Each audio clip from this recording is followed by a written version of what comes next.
Why, hello there! So today I wanted to talk about learning Japanese while living and or working in Japan. I think many people, including myself, think that when you move to a new country with a new language, you kind of pick it up automatically by osmosis.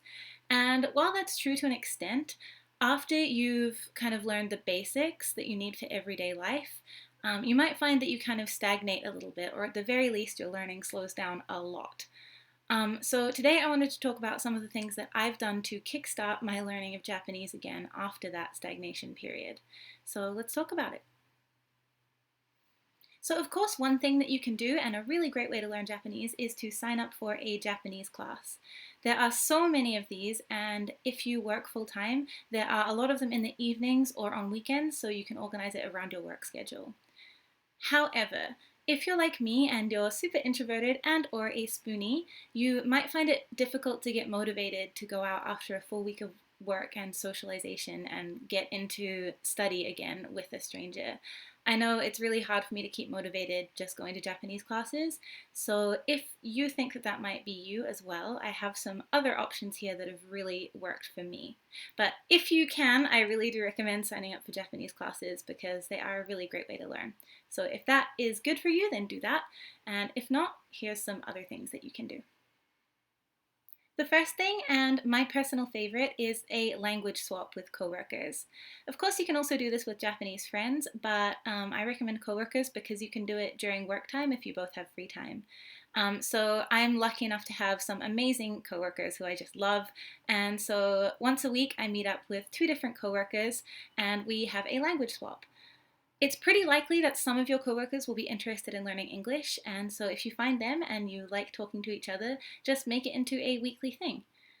Something I also really recommend for this one is taking down some notes about any questions that you have about Japanese throughout the week, and then when you meet up, you can ask them these questions. And also recommend that they do the same for English with you.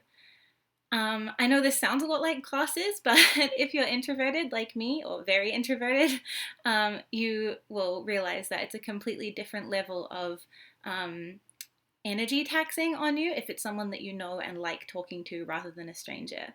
And the other thing is, I always feel a bit better about it because I know that they're getting something out of it as well. Like they really want to learn English and I can help with that. So that makes me feel a bit better about it. It's like an exchange, and I really like that.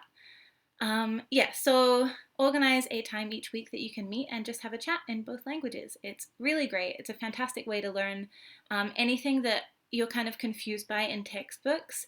You can ask for clarification on, because sometimes it's hard to learn a language without actual explanations from someone about what certain things mean and how they're used.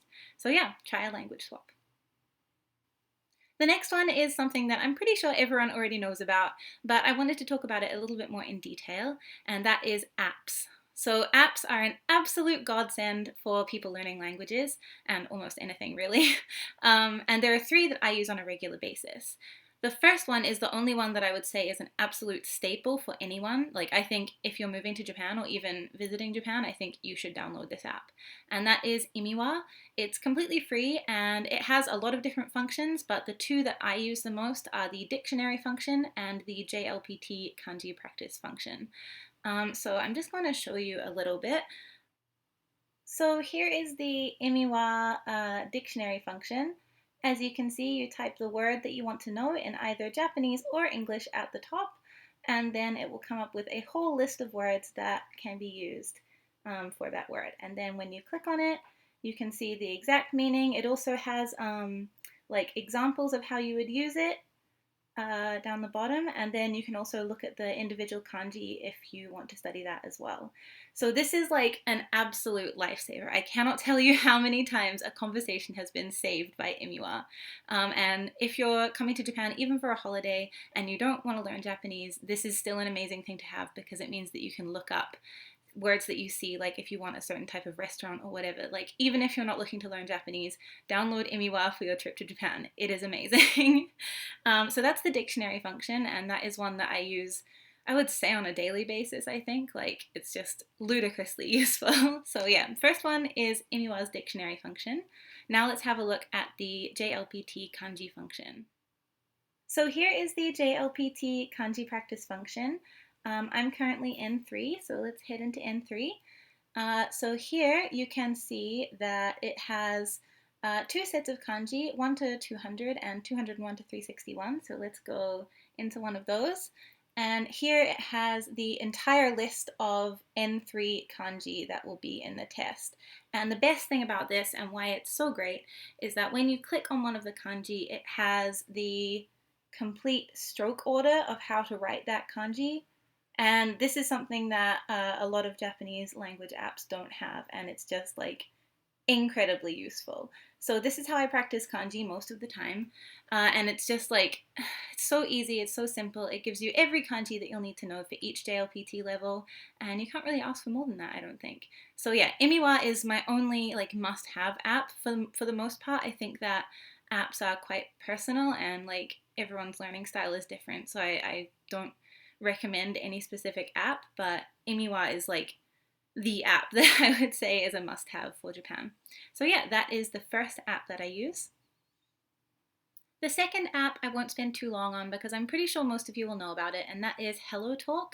And HelloTalk is basically an app where you can sign up, choose a language that you want to learn, and be put in contact with native speakers of that language to just talk.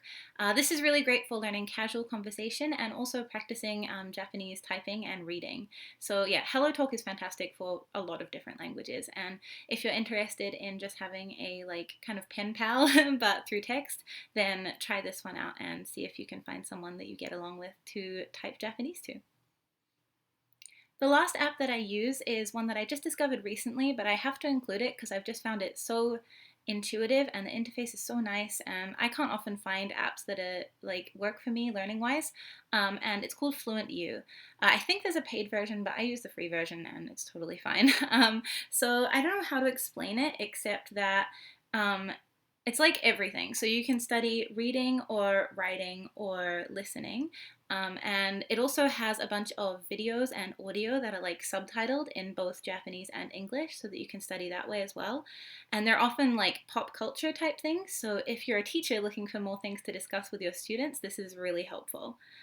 So this is the flashcard part. So first you'll get a bunch of words that you have to learn. And so here's what it looks like. And then if you want, you can have it say the word to you, like that. Or you can have it say the sentence so that you can hear the word in context.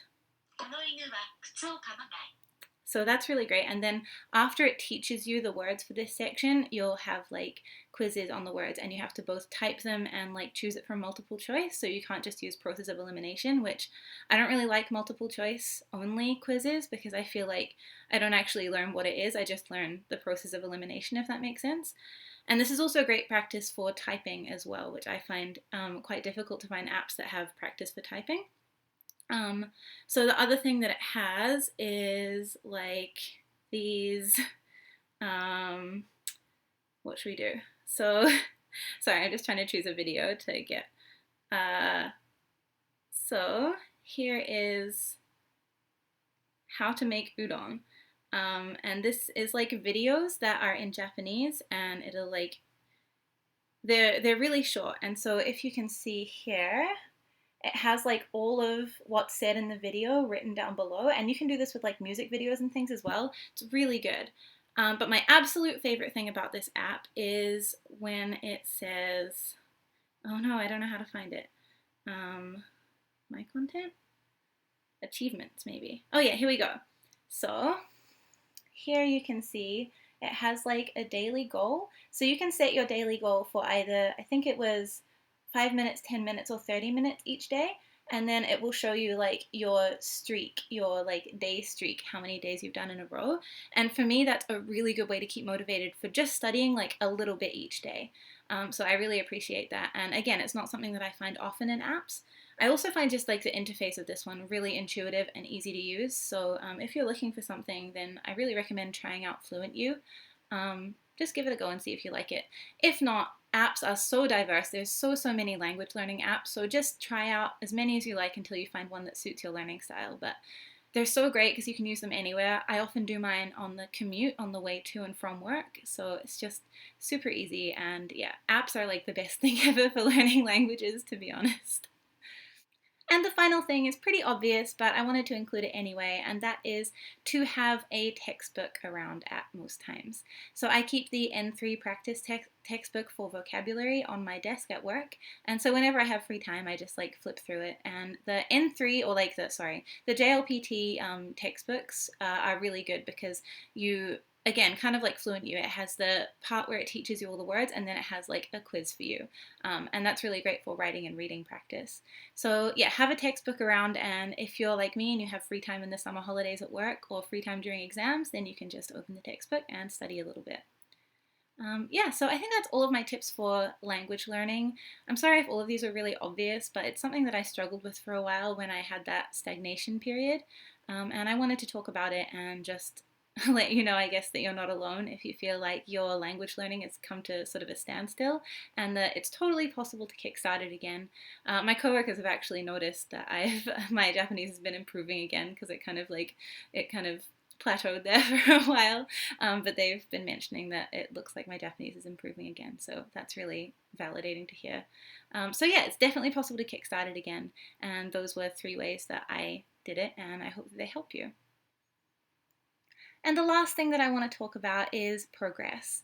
I think it's really easy, especially when you're living in a country with a language that you're not fluent in, to look at what you don't know and be kind of intimidated and horrified by how much you don't know.